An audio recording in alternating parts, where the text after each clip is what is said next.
Salut tout le monde! Aujourd'hui on se retrouve avec une nouvelle série sur la chaîne qui est l'organisation de voyages dans les parcs Disney à l'étranger. Et l'épisode d'aujourd'hui est sur Tokyo Disneyland. Allez, c'est parti!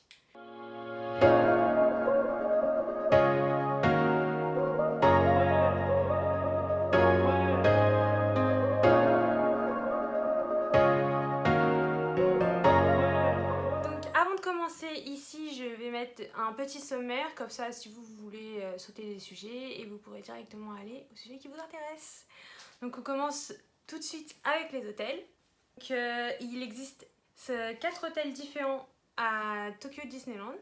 Donc il y a le Tokyo Disneyland Hotel, le Miracosta, le Disney Ambassador Hotel et le Tokyo Disney Celebration Hotel.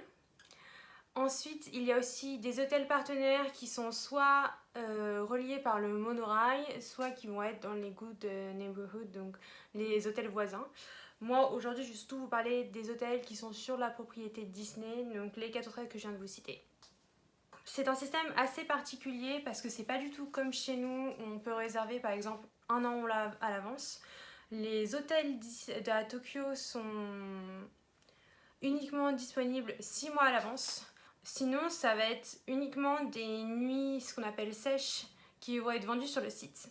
Donc les chambres sont disponibles 6 mois en avance à date clé. Donc par exemple, là on est le 31 août, on aura pour fin janvier uniquement. On n'a pas de possibilité de réserver en avance. Donc si je regarde en bas, parce que j'ai mon ordinateur. Moi, je vous recommande de prendre un hôtel Disney parce que Tokyo Disneyland n'est pas comme... Enfin, c'est un peu comme Disneyland Paris, c'est pas à côté de Tokyo. On a à peu près une demi-heure de trajet en métro. Et en fait, pourquoi je recommande de prendre un hôtel? C'est parce que les Japonais ont l'habitude d'arriver une demi-heure, voire 1 heure en avance de l'ouverture des parcs pour courir dans les attractions qui sont plus réputées. Donc par exemple, si vous allez à Tokyo Disney Sea, tout le monde va courir pour Toy Story Mania et voilà, si vous n'êtes pas un peu en avance, vous n'aurez pas vos fast-pass, que ça part en quelquefois même pas 2 heures pour toute la journée. Donc par exemple, moi j'ai séjourné au Disney Ambassador Hotel. Je vous mettrai peut-être quelques photos ou bouts de vidéos que j'avais mis sur mon Instagram.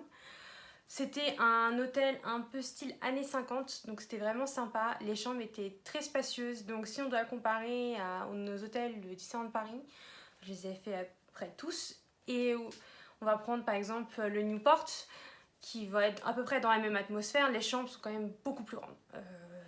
Presque le double en fait.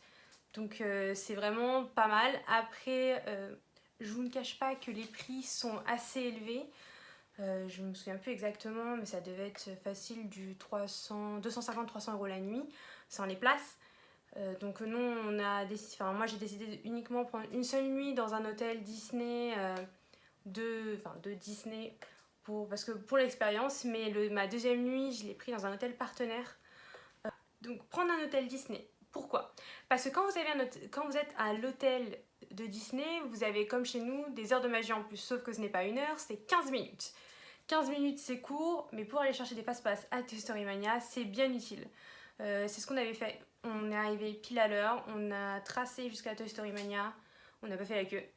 Et quand ils ont ouvert le parc, nous on avait déjà nos fast-pass et on allait directement dans les autres attractions qui étaient très du coup prisées là-bas, ce qui est le voyage au centre de la Terre ou alors tout ce qui va être les meet and greet, comme par exemple la petite sirène où il y a pas mal de monde. Donc voilà, c'est un choix un peu stratégique, mais c'est très utile surtout quand on reste pas très longtemps. Justement, c'est le deuxième sujet. Combien de jours il faut prévoir pour Tokyo Disneyland Resort? Donc dans un premier temps, moi j'étais partie sur seulement 2 jours parce que c'était pas ma priorité dans ce voyage, le parc Disney. J'étais avec mon petit ami qui n'est pas forcément un fan Disney. Par conséquent, voilà, j'avais prévu seulement 2 jours, donc 1 jour par parc. Dans notre planning, on a eu la chance de pouvoir retourner dans un des parcs et j'ai décidé de retourner à Tokyo Disney Sea parce que c'était mon préféré. Donc par conséquent, je recommande quand même 4 jours, donc 2 jours par parc. C'est quand même vraiment bien pour profiter de l'ensemble des attractions, de l'ensemble des animations, que ce soit les personnages, les parades ou les shows, qui sont vraiment exceptionnels là-bas. Donc un minimum de 4 jours. Privilégier les journées en semaine. Donc quand je dis la semaine, c'est du mardi au vendredi. Parce que les Japonais sont un peu comme en Californie, ils ont beaucoup de passes annuelles. Et les week-ends sont blindés, surtout si c'est des lancements de saison. Là, c'est vraiment blindé parce qu'ils vont se ruer sur tout ce qui est merchandising. Et voilà. Donc vraiment recommander les jours en semaine. Moi, j'ai jamais attendu 1 heure pour les attractions, donc ça c'était vraiment pas mal. Maintenant, je vais aborder justement quand partir au Japon ou justement à Tokyo Disneyland.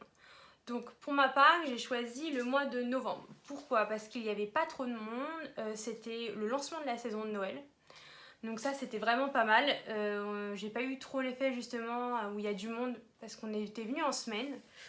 Et justement, mois de novembre, bah, on a eu là un peu de pluie, mais c'est pas de la mousson non plus. Il faisait bon, à peu près 20 degrés, on avait juste une petite veste sur nous. C'était vraiment agréable et il n'y avait pas trop de monde sur les parcs. Éviter à peu près comme partout dans le monde. Au Japon, ça va être ce qu'on appelle la Golden Week. Donc la Golden Week, c'est la semaine où tous les Japonais sont en vacances. Donc c'est en général fin avril, début mai. Et là, le parc, il est blindé. N'essayez même pas d'y aller, vous allez faire des queues monstres. Et ça, les Japonais, ils ont pas peur du monde. Pour les 90 ans de Mickey, qui était la semaine où on est rentré justement du Japon, ils ont attendu 8 heures pour voir Mickey. Voilà, petit exemple. Ensuite, il va y avoir tout ce qui est fin décembre, la semaine de Noël, les semaines du Nouvel An, où ça va être blindé, ça c'est partout dans tous les parcs. Et ensuite, ce sera mars et août. Pourquoi moi, je ne vais pas non plus vous recommander juillet-août parce que c'est dans un pays où il fait très humide en été, donc vous allez avoir très très chaud, un peu comme un climat en Floride. Donc c'est pas forcément très agréable. Voilà. Après, les mois où je vous recommande, ça va être le mois de novembre, le mois de janvier, le mois de février et début avril où il va faire assez bon. Janvier-février, ce sera vraiment la période hivernale, mais il fera jamais aussi froid qu'à Marne-la-Vallée. Donc c'est plutôt une bonne chose. J'ai aussi très important, c'est où acheter vos billets. Donc vous pouvez acheter vos billets sur le site internet de Tokyo Disneyland. Vous pouvez également l'acheter dans un Disney Store, par exemple celui de Shibuya qui est très connu et vraiment très beau. Donc qui est au dernier étage, vous avez un desk exprès pour pouvoir acheter vos places. Et aussi au desk de vos hôtels, donc que ce soit l'hôtel partenaire, soit l'hôtel Disneyland, et bien évidemment au guichet à l'entrée. Je vous recommande pas de les prendre au dernier moment. Pareil, vous allez avoir beaucoup de monde pour l'achat de vos billets, c'est une perte de temps pour ensuite la suite, ce qui est tout ce qui va être récupération de vos fast-pass. Ça peut avoir pas mal d'impact sur votre journée au final, puisque comme je vous l'ai dit, si le parc est blindé, vous avez loupé certaines attractions qui vont être très prisées. Mais ça, je reviendrai plus tard. Donc, il existe plusieurs types de billets. Il y a le billet parc la journée à 63 €. Il n'existe pas de billet pour les deux parcs, c'est uniquement un parc. Le billet, ce qu'on va dire de un jour de parc, il va être uniquement disponible si vous restez 4 jours et ce sera sur votre dernière journée. C'est leur système chez eux, il n'y a pas d'autre possibilité. Il y a également deux autres types de billets si vous voulez faire autre chose au Japon. Il y a le billet Starlight Passport à 45 € qui vous donne accès au parc uniquement en week-end et jours fériés à partir de 15 h jusqu'à la fermeture de parc. Donc si vous voulez passer juste l'après-midi, ça peut être pas mal. Et il y a aussi après les After 6 Passports à 35 € qui sont utilisables après 18 h en semaine. Et là, ce sera uniquement dans la période de juillet à septembre puisque voilà, le parc vont fermer beaucoup plus tard et vous pourrez plus en profiter. Toutes ces infos-là, ça dépend énormément du calendrier, donc je vous conseille d'aller voir sur le site de Tokyo Disneyland directement pour plus d'infos. Alors, en règle générale, au Japon, ils ne parlent pas beaucoup anglais, mais c'est vrai qu'à Tokyo, moi, j'ai pas eu de problème. N'essayez pas le français, ça ne sert à rien. Mais j'ai réussi à très bien me débrouiller et à parler avec les cast members dans le parc, puisqu'ils parlent très bien anglais, ils ont l'habitude d'avoir des étrangers qui viennent. Donc ensuite, pour l'organisation de vos journées, ils ont tout de même des cartes en anglais. Donc on va pas avoir beaucoup.